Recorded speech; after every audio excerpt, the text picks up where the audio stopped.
Happy Wednesday. How you doing? Catching up on some sports news and updates and ESPN. I happen to like sports. I like other things too. Uh, did I cause enough butt hurt yesterday? If I did, so be it. I know Mark won't mind me mentioning his name. A lot of people come along and they leave comments that are, wow, it's very true. It shows me these people have a little bit of what's called common sense. And that seems to be the biggest problem with common sense these days. It's not very common, you know? You left a comment, about, and it went, I don't want to call it a rebuttal, but a response to, in addition, that's the correct way to say it, in addition, to when I talked about, hey Java, where's all your friends? Where's Joe, Matt? Where were all of them throughout all of this?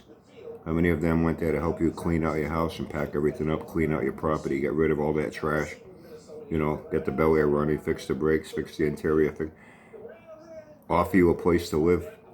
Where were they throughout all that time? Nowhere to be seen, except just showing up on your videos to talk about me and tell you, yeah, doing a good job on that Bel Air, cheering you on. And Mark made a very, very, uh, very important point, you know,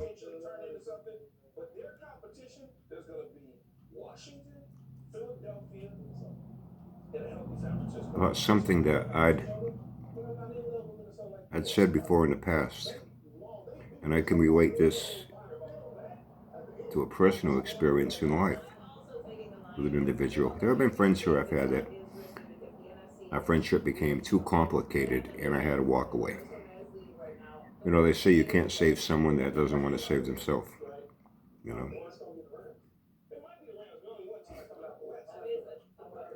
and what you said, Mark, I responded in a comment, but I'll put it out here for everyone, to hear. You know, now you guys, you cheered him on. Oh yeah, you're his friend. Yeah, you cheered him on to keep doing what he was doing while you were seeing right here out in the open. You were seeing his life and his mind fall apart. He lost his mind, lost his life, lost his house. And you cheered him on all the way. And you call yourself his friends. If you had someone you cared about, and this is where it hits home with me. I think if any of you got bothered yesterday, I like to fall back on old sayings that I think are very profound and very true. Somebody says something that really irritates you, and this motherfucker saying it. It's called, it strikes a nerve. It hits a nerve in you because that's exactly what you are. That's exactly the way you're behaving. That's exactly your fucking motive for being on here. You don't like the fact that somebody talked about it without even needing to name you directly. And it really bothered you.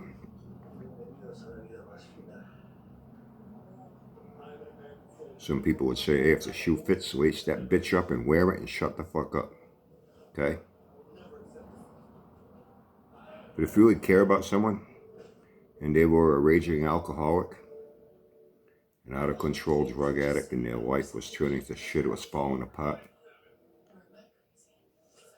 would you keep cheering them on and supporting them to keep drinking and drugging? I really don't see any difference.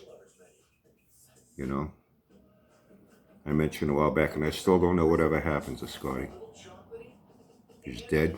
If he ended up getting his foot or his leg amputated from his diabetes and his obesity at over 500 pounds, and it took him about 10 years of just giving up, not giving a fuck. He found out he could quit his job, could live off his mother, apartment rent free, and not have any responsibilities in life. And he's, like I said, he's gonna have a problem. His father died. His family was a good family. They were friends with my family, and I'm friends with his brother. Still am. He lost his sister to a drug overdose. And he was on, how Jabba was on, he used to be on Facebook all fucking day going live. Getting rip-roaring drunk on his vodka. Rip-roaring drunk, making a total fucking fool of himself. And I say, Scotty, oh wait, I drop over, Scotty. I dropped in on him sometimes. He'd be doing a fucking live. I'd walk in while he was doing it. What the fuck are you doing? People are laughing at you. Well, not everyone. Hold on a second. He's sorry, had to step away for a second. You know, I found myself defending him. I found myself having to fight his battles. I found our friendship got way too complicated for my liking. I found out that he didn't care about helping himself. There was nothing I could ever do to help him. You know.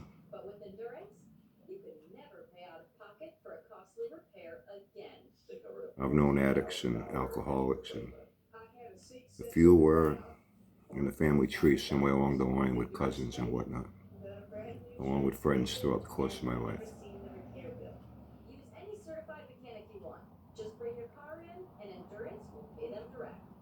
I'm trying to say this in a way that it'll sound respectful, but some ways you just have, it's raw, it's cruel, because it's the reality of, you know, people's addictive behaviors and the things they do with their behaviors that destroy their life. And no matter what you do, you can't drill it into their head. They refuse to listen. They refuse to want to do anything about it. I've known guys, you know, due to alcohol and drugs, they lost their job. They still kept drinking and drugging. Their wife left them. They lost their family, their kids. They lost their home. Some ended up homeless. They still couldn't get it through their head. You can talk to them till they're blue in the face. A lot of them, the only time they'd stick themselves in a detox or a rehab, as it's called, would be when they were homeless and it was in the real fucking cold of winter. They wanted to get off the fucking street and wanted food. So now they go to Star Detox over in Fall River. They go to Mass Rehab. And they go into, you know, 28-day, 60-day program. We should have kept them off the street for a while. They had a bed to sleep in and they had food. But they really didn't want to get clean and sober. The day they got out, they were back drinking and drugging again. They had, you know, they knew how to get it. Even when they didn't have money, they found a way to get it. You know, and they were right back, off and running again. You know, they have to want it. Nobody can make them stop doing anything. They have to want it. The only thing you can do is talk to someone about it and hope they listen. You know, sadly they don't.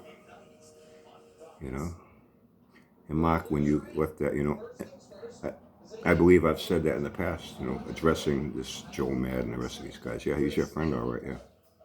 You know, you're cheering him on while his life and his mind falls apart. What are you doing to help this guy? Not a fucking thing. You know. I saw someone's life fall apart like that. I saw someone get obese like that. And he was bigger than Jabba, 510 pounds at one point. And then he got diabetes. He got to a point where, you know, he had a big, like they call it a love seat chair, and he practically lived on it.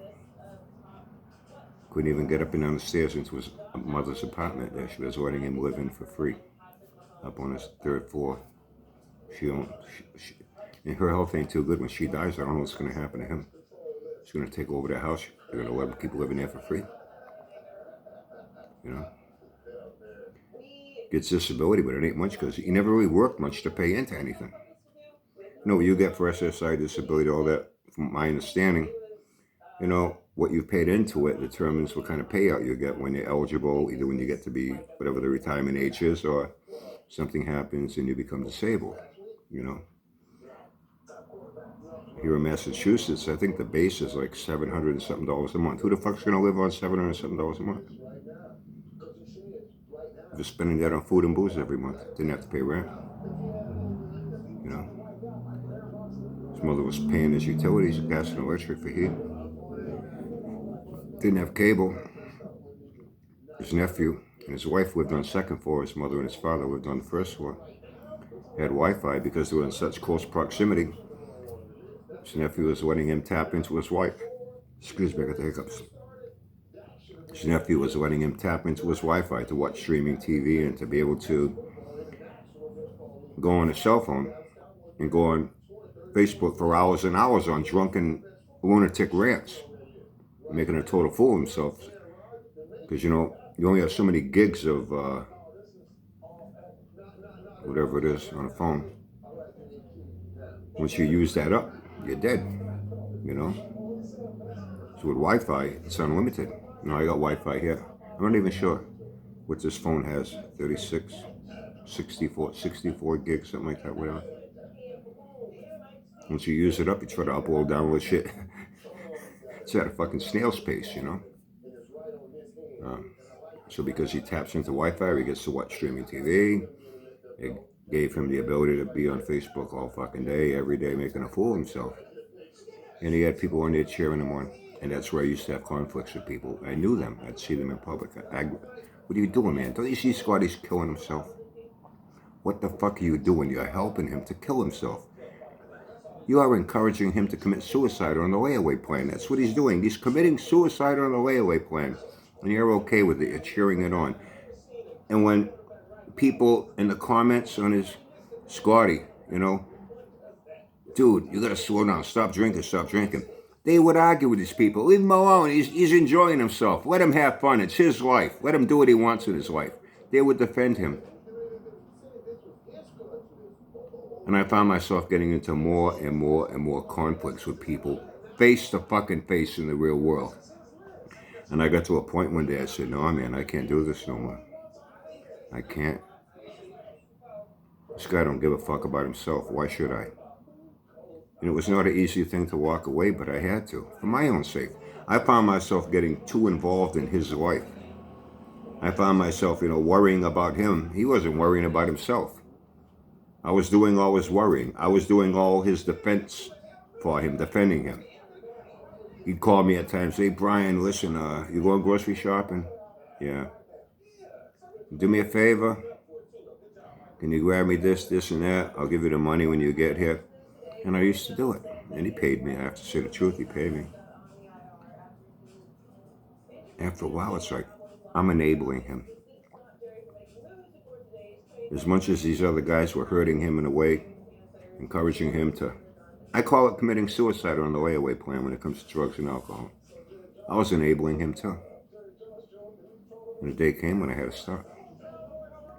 For my own good. For my own peace of mind. So Scotty wouldn't be on my mind all the fucking time. Because he was my friend and I felt I owed it to him. But you know what? There's only so much that you're obligated to owe to a friend. It gets to a point where you gotta end it. That's what I did. It's been a while. And at the last time I was really talking with him, should have seen his fucking leg and his foot. It was a fucking mess.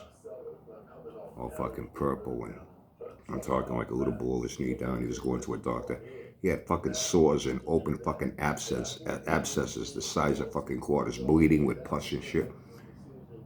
Because of his drinking and diabetic shit. It's the worst thing you can do is drink. The doctor even told him. That was the only time he admitted it. See, my doctor told me that I might lose my foot, possibly my leg. And I looked at him, and I really didn't know what to say. And at that point, I was gonna say, I planned on saying when I got there, Scotty, listen, you're my friend and all. I love you, bro, but I can't deal with you anymore. Nothing personal, but I don't want to hear from you. Don't call me. I'm not going to see you again. Don't call me for anything. And that's what I was going to say. And then when he said that to me at that moment, I did feel bad. And I felt I didn't want to rub salt in his wound. And, I just looked at him and I said, well, I hope it turns out okay for you. My fist bumped him. I walked out of his apartment. It was the last I've seen of him a while back.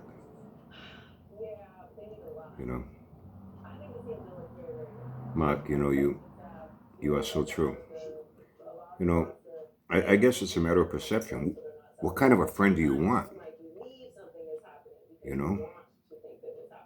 you want a friend that's just going to agree with everything you do, even when you're doing things that's harmful to yourself or to others, is that a good friend? Or do you want a friend that'll be there for you in the good times when they see you doing something? Oh, wait a minute. Come on, man. Dude, man, you got to calm down. You got to stop this shit. Whether it's making a fool of himself in public,